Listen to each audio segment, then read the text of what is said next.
안녕하세요. 산야초 나라입니다. 이제 열매들이 파랗게 달리기 시작합니다. 오늘은 특히 독특한 그 알싸한 강한 향이 있어서 이 잡냄새 제거 등에 특히 좋은 이 산초, 이 열매와 산초 전반적인 효능 복용법을 상세 설명하겠습니다. 그럼 가까이 가서 보겠습니다. 산초 잎의 모습입니다. 산초의 그 독특한 향이 참 좋습니다. 그러고 이제 이렇게 열매들이 달리기 시작합니다. 산초나무의 그 독특한 그 향이 정말 좋습니다. 이 산초는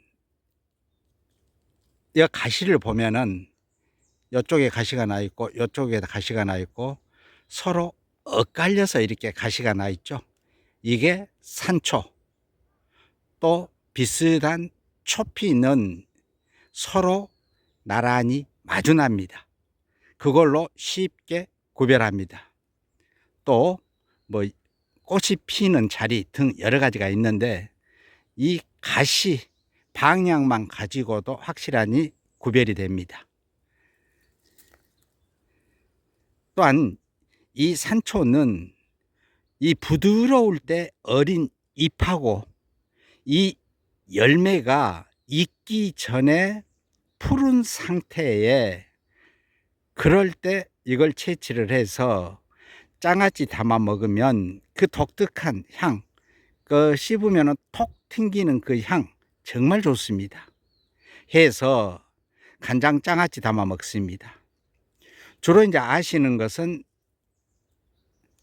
이거 덜 익은 푸른 열매만 장아찌 담아 먹는 걸로 알고 있는데 부드러운 봄철의 어린 잎도 장아찌 담아 먹으면 그 독특한 향이 정말 좋습니다.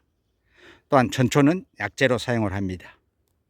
또한 이 열매가 이 덜 익은 푸른 상태에서는 간장 장아찌 담아 먹는데 잘 익은 열매는 말려서 차로 또 산초유 해가지고 기름을 짜서 복용을 합니다.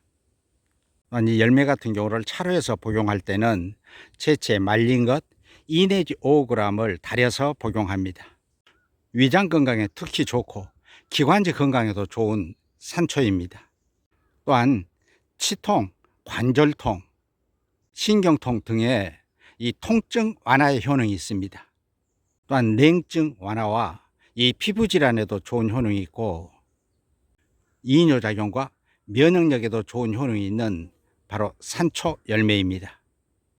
최근에 한 연구 결과에서는 피부 질환인 피부염이나 아토피 등 피부 질환에 좋은 효능이 있다는 최근의 연구 결과도 있습니다. 산초 열매였습니다.